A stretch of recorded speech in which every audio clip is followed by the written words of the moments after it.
Bonjour, heureux de pouvoir vous retrouver aujourd'hui tout à nouveau. J'espère que vous avez passé un très bon week-end et puis aussi un culte rafraîchissant, voilà, qui aura su vous renouveler dans la présence du Seigneur. Alors vous l'avez remarqué, je suis dans les locaux de l'église de Vasselonne, voilà, parce que c'est les vacances scolaires et que à la maison, j'enregistre d'habitude dans le salon, et donc là c'est plus trop possible. Voilà, donc je pense rester là aujourd'hui et demain, puis après on verra. Mais vous inquiétez pas, je dors pas ici. Bon. Alors, nous revenons ensemble dans la Genèse et nous allons lire quelques versets au chapitre 18 encore. Nous allons, pour aujourd'hui et demain, partager ensemble autour de l'intercession. L'intercession, c'est le fait de prier pour quelqu'un d'autre, en faveur d'une tierce personne. C'est comme si nous nous plaçons entre le Seigneur et quelqu'un d'autre afin de demander la grâce. Voilà l'intercession. Alors, lisons aujourd'hui Genèse 18, versets 17 à 19. Il est écrit : « L'Éternel dit : cacherai-je à Abraham ce que je vais faire ? Abraham deviendra certainement une nation grande et puissante, et en lui seront bénies toutes les nations de la terre.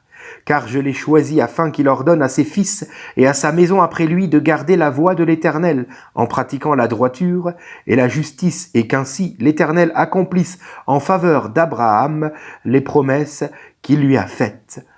Amen. » Et puis, à partir du verset 23 jusqu'au verset 33, donc la fin du chapitre 18, nous voyons qu'Abraham va justement à ce moment-là, une fois que l'Éternel lui aura fait connaître ses desseins par rapport à Sodome et Gomorrhe dont nous avions parlé vendredi dernier, eh bien Abraham va se placer en prière. Voilà, entre Sodome et Gomorrhe et l'Éternel, Abraham va donc intercéder. Mais aujourd'hui, j'aimerais que nous puissions déjà comprendre ce que nous venons de lire. Dieu dit : cacherai-je à Abraham ce que je vais faire ? Combien j'aime la façon de faire de notre Dieu. On va en parler maintenant. Vous voyez, même à l'église, on a des tasses en couleur. Donc, je peux continuer d'assortir le tout. C'est merveilleux, même le fond. Voilà, j'avais pas prévu de me mettre comme ça. Donc, bon, bref, on ferme la parenthèse. Alors, comprenons quelque chose. Dieu, comme nous en avions parlé semaine dernière, Dieu ne nous sauve pas pour que nous puissions nous mettre à son service. Mais Dieu nous sauve afin que nous puissions aimer. Nous ne sommes pas sauvés pour servir, mais sauvés pour adorer le Père. Car il s'est révélé à nous.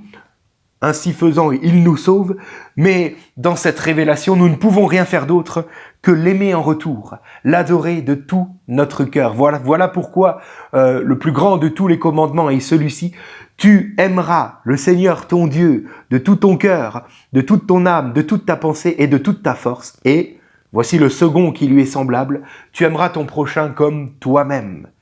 Alléluia, on en a parlé semaine dernière, je ne vais pas revenir dessus, simplement pour comprendre que dans ce processus de salut, il y a au début, au commencement, justement une réponse d'amour de notre cœur pour le Seigneur. Nous l'aimons en retour. Nous devenons adorateurs. Voilà pourquoi nous aimons nous rendre à l'église le dimanche afin d'adorer Dieu avec nos frères et sœurs, avec l'église de Jésus-Christ qui aussi veut bénir le Seigneur. Alors, combien il est bon de louer Dieu. Je vous encourage à vous rendre au sein de l'église locale. Si vous le pouvez, ne restez pas derrière vos écrans les dimanches matins, mais venez dans l'église avec les autres adorateurs pour bénir le nom du Seigneur ensemble.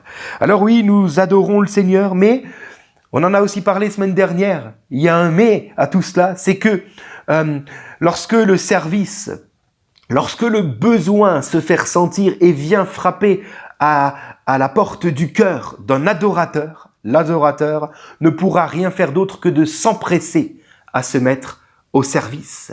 À l'image d'Abraham qui avait servi ses 3 anges chez lui et qui n'a pas laissé passer l'occasion de pouvoir servir, car un adorateur ne veut pas simplement venir à l'église le dimanche matin pour lever les mains, mais dès qu'il trouvera une occasion de se mettre en service pour la gloire de Dieu, il le fera. Alléluia. Alors, comprenons cette progression. Le Seigneur se révèle, fait de nous des adorateurs. Le Seigneur suscite des moments, des occasions, des besoins, afin que l'adorateur puisse se mettre en mouvement dans le service, car alors il adorera avec son bras. Et puis, lorsque le Seigneur trouve un adorateur qui se fait serviteur, alors le Seigneur dira, comme il a dit à Abraham, « Cacherai-je ce que je vais faire à une telle personne ?» Alors le Seigneur fait de nous aussi des intercesseurs, car il nous révèle ses desseins, et nous pouvons alors nous mettre en prière, que ce soit ses desseins pour nos vies ou ses desseins pour notre prochain. Et nous pourrons alors devenir des intercesseurs. 1 Corinthiens 3,9 nous rappelle avec force, car nous sommes ouvriers avec Dieu. C'est là une facette du Père. Il n'est pas simplement le Dieu tout-puissant, il est avant tout Père. Père qui veut enrôler ses enfants à sa suite afin d'œuvrer avec eux. Avec eux. Tout trouve son origine en Dieu. Cependant, Dieu ne veut rien faire sans le concours des siens. Et là, c'est une faveur, une grâce que de pouvoir collaborer au projet divin. Par exemple, lorsque Dieu choisit de pardonner aux 3 amis de Job, d'avoir proféré des paroles qui ne rendent pas gloire à Dieu face à Job, qui était pourtant tellement malade, qui avait tellement perdu, Dieu a pourtant prévu de pardonner à ces 3 amis, car il parlait certainement en méconnaissance, n'est-ce pas? Alors il dira dans Job 42, verset 8, « Procurez-vous donc maintenant 7 taureaux et 7 béliers, et allez trouver mon serviteur Job. Vous offrirez ces animaux pour vous en holocauste, et mon serviteur Job priera pour vous. » Comprenez que Dieu aime se servir des siens pour accomplir ses desseins. Il aurait pu leur pardonner comme ça, voilà, vous offrez vos animaux et puis vous êtes pardonnés. Non, Job va encore prier pour vous. Dieu aime se servir des serviteurs, car on l'a lu à 2 reprises.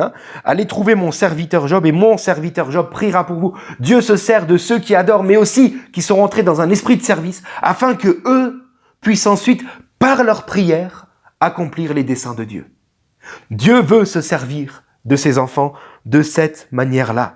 Un intercesseur est d'abord un serviteur. Comprenons-le. Il y a quelques dimanches de cela, prêché autour de cette parole de Jésus qui disait, rappelez-vous, demandez, cherchez et frappez. Alléluia, demandez et vous recevrez, cherchez, vous trouvez, frappez, on vous ouvrira. Il y a un processus jusqu'à pouvoir frapper. Lorsque l'ami va frapper dans cette parabole de Jésus, ce sera pour demander quelque chose pour quelqu'un d'autre. Donne-moi des pains, mon ami, car quelqu'un est venu chez moi et je n'ai rien pour le nourrir. Donc, frapper est synonyme d'intercéder. Mais pour arriver jusqu'à l'intercession, il y a d'abord besoin de demander puis de chercher. Il y a d'abord besoin d'un processus d'une progression, Et le Seigneur œuvre en nous afin de nous faire grandir de cette manière-là. C'est un paradoxe qui est ahurissant et qui provient directement du cœur du Père. Pas simplement du Dieu tout-puissant et de l'Éternel, mais du Père qui veut se servir de ses enfants pour œuvrer sur la terre. Dieu ne veut pas œuvrer sans ses enfants. C'est un petit peu comme lorsque j'ai des choses à faire à la maison, j'ai des enfants, alors j'ai le choix. Soit je fais tout ce qui est à faire, je le fais moi-même. Je sais que ce sera vite fait et bien fait. En tout cas, ça dépend de quoi on parle, mais je vais tout faire pour que ce soit bien fait, bien entendu. Ou alors je peux choisir de le faire avec mes enfants. Mais alors je sais que ça me prendra certainement beaucoup plus de temps et que ça risque d'être mal fait. Eh bien, nous avons dans le ciel un Dieu qui est un Père et qui veut faire comme cela, même au risque, s'il le faut, que ce soit pas parfait. Et que ça prenne beaucoup plus de temps que si Dieu l'avait fait lui-même. Mais Dieu cherche sur terre encore des Abraham qui seront capables d'entendre les desseins de Dieu, car ils sont dans un esprit de service. Et ainsi faisant, ils se mettront de suite en intercession. Dieu cherche encore. Oui, nous avons Un Père qui veut travailler. C'est l'école du Seigneur. Il veut travailler en nous afin de nous faire progresser. À quel niveau de progression te trouves-tu, mon frère, ma sœur en Christ? Le Seigneur veut aujourd'hui te dire, je veux faire de toi un intercesseur. Mais rappelle-toi, semaine dernière, sois déjà un serviteur. À quoi nous sert-il de prier pour les autres si nous ne nous mettons pas d'abord au service des autres? Rappelons-nous, semaine dernière, nous disions ce chiffre, même si peut-être c'est un petit peu, tiré à l'extrême, mais ça reste des statistiques, 2 à 3% seulement des chrétiens se mettent réellement en service pour l'Église. Alors réfléchissons, ne rentrons pas dans une forme d'intercession si nous ne sommes pas déjà dans un esprit de service. Et si nous sommes en service, que faisons-nous de l'intercession? On prie ensemble. Merci pour ta parole, Seigneur, car elle est vraie. Oui, tu es ce Père qui aime ses enfants au point de vouloir collaborer avec eux sur la terre. Quand nous prions que ta volonté soit faite, que ton règne vienne sur terre comme il est déjà au ciel, en réalité, nous te demandons, Seigneur, de nous permettre de devenir collaborateurs de ce règne-là, en nous et autour de nous. Alors permets-nous de te laisser œuvrer librement et donne-nous de pouvoir collaborer jusqu'à l'intercession. Merci Seigneur. Amen. Voilà, je vous souhaite une très bonne journée, une très bonne semaine et à demain. Tu as une armée qui se lève pour lui obéir. Tu as une armée qui se lève pour le servir. Peuple de Dieu, lève tes mains pour l'adorer. Peuple de Dieu, ouvre ta bouche. Dieu veut parler. C'est l'Esprit de Dieu qui l'amène, qui mène ses pas. C'est l'Esprit de Dieu qui l'entraîne au combat. Peuple de Dieu, lève tes mains pour l'adorer.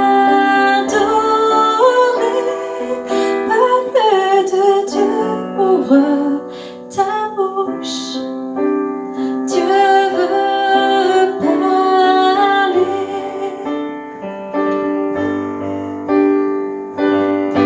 À l'agneau de Dieu soit la gloire dans les lieux très hauts. À l'agneau de Dieu soit la victoire. Vive notre héros. Peuple de Dieu, lève tes mains pour l'adorer.